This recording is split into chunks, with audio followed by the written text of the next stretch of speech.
Assalamualaikum warahmatullahi wabarakatuh. Apa kabar anak-anak hebat Indonesia? Berjumpa lagi dengan Ibu dalam video pembelajaran bahasa Indonesia di kelas 12. Kali ini Ibu akan membahas materi bahasa Indonesia semester 2 dengan KD 3.8, yaitu menafsirkan pandangan pengarang terhadap kehidupan dalam novel yang dibaca. Masih ingat apa itu novel? Iya, novel adalah salah satu jenis karya sastra yang berbentuk prosa. Kisah di dalam novel merupakan hasil karya imajinasi yang membahas tentang permasalahan kehidupan atau berbagai tokoh.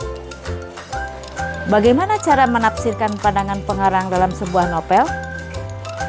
Pandangan pengarang dalam sebuah novel dapat diketahui melalui nilai-nilai sosial budaya yang terkandung dalam novel. Jika dicermati, terdapat novel yang menceritakan kehidupan yang berkaitan dengan latar belakang sosial budaya pengarangnya.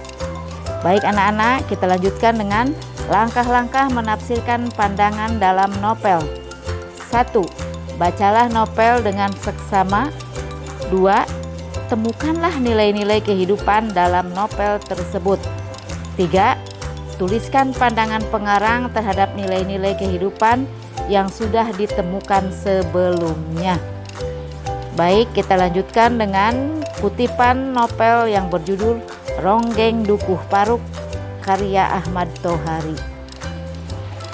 Sejak Srintil yang belia dinobatkan menjadi ronggeng baru di Dukuh Paruk, bagi menggantikan ronggeng terakhir yang mati 12 tahun yang lalu, semangat kehidupan di Dukuh Paruk kembali menggeliat. Bagi pedukuhan yang kecil, miskin, terpencil namun bersahaja itu, ronggeng adalah perlambang kehidupan. Tanpa keadaan seseorang ronggeng, dukuh itu akan kehilangan jati diri. Srintil menjadi tokoh yang amat terkenal dan digandrungi karena cantik dan menggoda. Semua mau berjoget bersama ronggeng itu, dari kaula biasa sampai pejabat-pejabat desa, bahkan sampai kabupaten.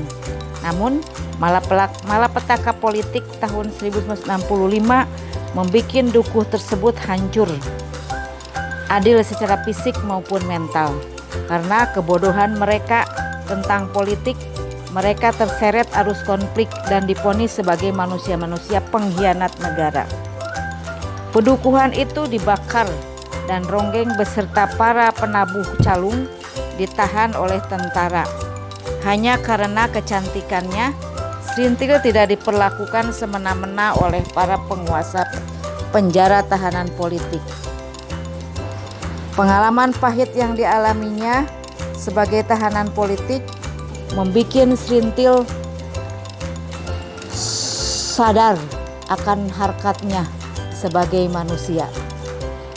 Setelah lepas sama sekali, ia berniat memperbaiki citra dirinya dengan tidak lagi meladeni lelaki maupun menjadi wanita somahan.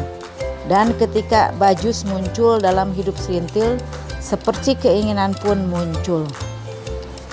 Pandangan pengarang dalam Ronggeng Dukuh Paruk. Pandangan pengarang dalam aspek budaya. Pengarang mendeskripsikan dalam novel tradisi masyarakat Dukuh Paruk yang sangat percaya pada pengaturan alam. Tradisi percaya terhadap suatu karma.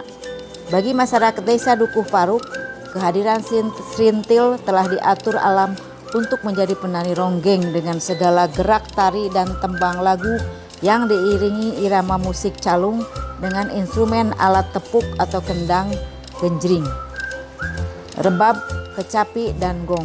Seorang penari ronggeng untuk bisa naik pentas dan menerima sewaan diharuskan melakukan ritual mandi kembang dan buka kelambu. Pandangan pengarang dalam aspek sosial. Pengarang memaparkan pandangannya terhadap kehidupan rakyat kecil di pedesaan yang sangat terpencil di Jawa dengan segala persoalannya. Kelaparan, kemelaratan, dan kebodohan di sana adalah akibat kemiskinan dan sebuah tradisi yang menempatkan perempuan pada posisi rendah dan diperjualbelikan dalam profesinya sebagai penari ronggeng. Cerita ini juga berlatar belakang politik dengan adanya PKI yang menyusup dan melakukan propaganda dengan memanfaatkan sintil untuk menarik massa atau orang banyak.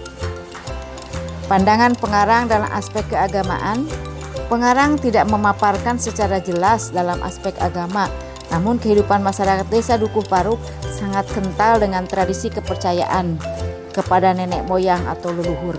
Tradisi dan ritual lebih mengarah pada kepercayaan animisme dan dinamisme, seperti adanya ritual sesajen dan tradisi-tradisi dengan ritual tertentu, seperti adanya beberapa ritual yang harus dilakukan sebelum menjadi seorang penari ronggeng. Demikianlah pembelajaran kali ini tentang menafsirkan pandangan pengarang dalam novel yang berjudul Ronggeng Dukuh Paruk karya Ahmad Tohari. Agar kalian lebih mengetahui secara menyeluruh unsur intrinsik dan ekstrinsiknya menurut pandangan pengarang, silahkan kalian membaca novel secara lengkap atau membaca novel yang lainnya untuk mengetahui pandangan pengarang. Sampai jumpa dengan video pembelajaran yang lainnya. Wassalamualaikum warahmatullahi wabarakatuh.